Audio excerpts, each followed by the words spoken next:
की सजा तो मिलनी ही थी आपको। लेकिन आपकी और आपसे ज्यादा हमारी इज्जत का भी ख्याल रखना था। इसलिए इस बार शांति से धर धर के धरना किया हमने आपकी। अगर जरूरत पड़ी तो बाहर जुलूस भी निकाल सकते हैं। आप ऐसी गलती नहीं करूँगा, मुझे माफ कर दो।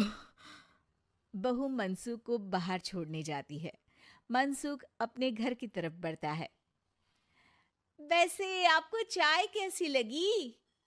मनसुख अपने दुखते गाल पे हाथ रख के कहता है। कड़क।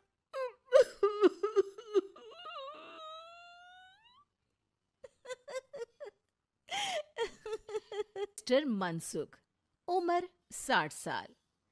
वैसे तो इनकी उम्र है राम नाम जपने की, पर मनसुख दिन रात अलग अलग लड़कियों का नाम जपते रहते हैं।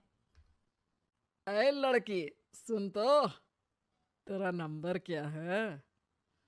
अंकल, अभी तो आपका नंबर है। अर्थी बुक कर लो अपने लिए। अरे अभी तो मैं जवान हूँ लड़की, सफेद बालों पे मत जा। मनसुख राम को लड़कियां छेड़ने की गलत आदत थी। पत्नी बहुत पहले गुजर गई थी, जिसके बाद मनसुख खुले बैल की तरह हो गए। जहां दिखी नारी वहां लाइन मारी। मनसुख राम के पड़ोसी सोनी जी के यहाँ नई बहू आई। नाम था कल्याणी। अरे वाह बेटा कल्याणी, तेरे आते ही घर में खुशी खुशी हो गई है बेटा। अरे माँ जी, जलेबी खाओ, बात मत करो। बोलने से खुशी को नजर ना लग जाए। जैसे मोहल्ले की हर लड़की पे मनसुख की नजर थी, वो कल्याणी को भी बुरी नजर से देखता है। एक दिन कल्याणी छत पे मिर्चें सुखाने जाती है। दूसरे छत पे खड़ा मनसुख गाना गाने लगता है। उफ उफ मिर्ची, हाय हाय मिर्ची, देखे तो तुझे लग जाए मिर्ची। कल्याणी को लगता है कि यूं ही गा रहे हैं, शौकिया तौर पर ये तो होता ही रहता है। एक दिन कल्याणी आंगन में पौधों को पानी दे रही होती है। फूल हूँ गुलाब का, चमेली का न समझना, आशिक हूँ मैं आपका, सहेली का न समझना।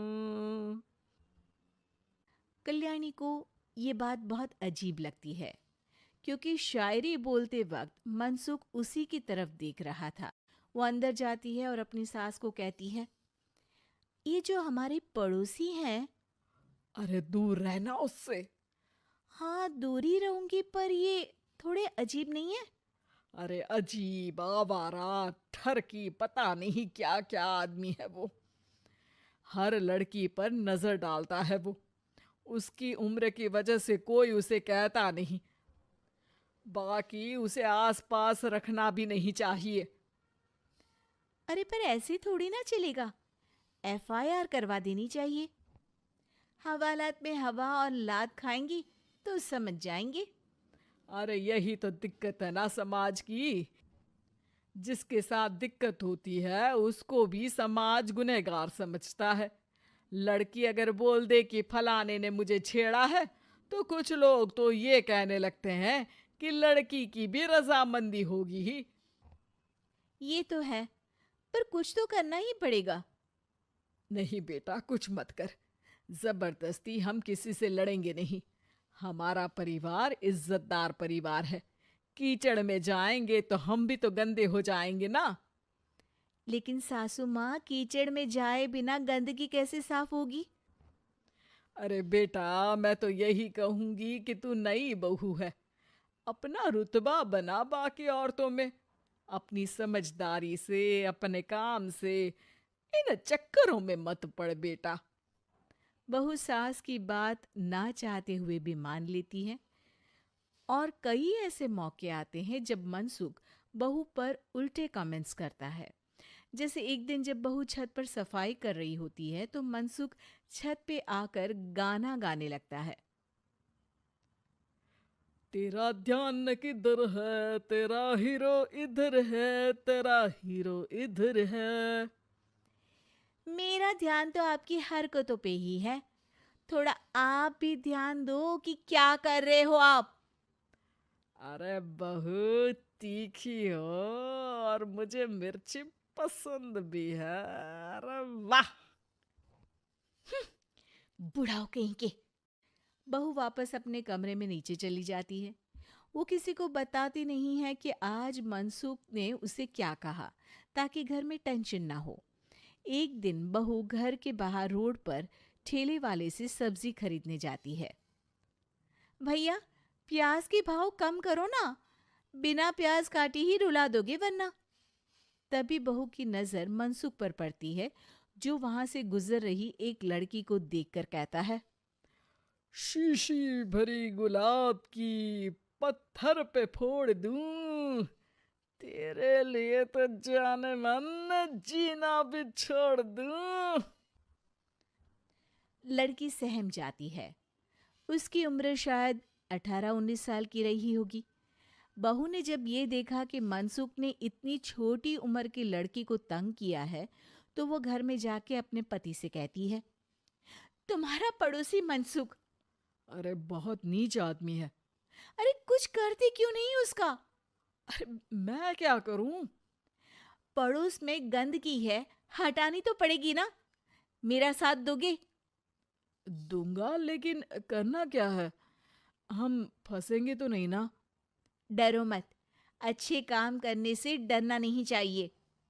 उस दिन कल्याणी अच्छे से तैयार होती है और मनसुख के घर जाती है। अरे वाह, आज तो घर में चांद उतर आया है।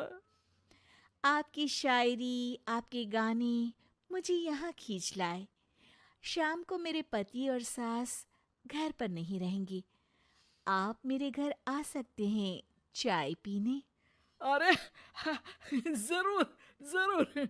मुझे पता था तुम समझदार हो, पर इतनी जल्द मुझे पसंद करने लगोगी ये नहीं सोचा था। चाय पे इंतजार रहेगा। मनसुख शाम को कल्याणी के घर चला जाता है। आप बेडरूम में बैठिए, वहां चाय पियेंगे। अरे वाह बेडरूम में चाय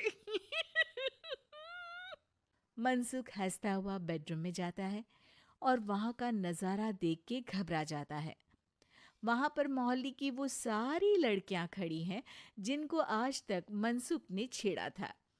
कल्याणी भी बेडरूम में जाके दरवाजा अंदर से बंद कर लेती है।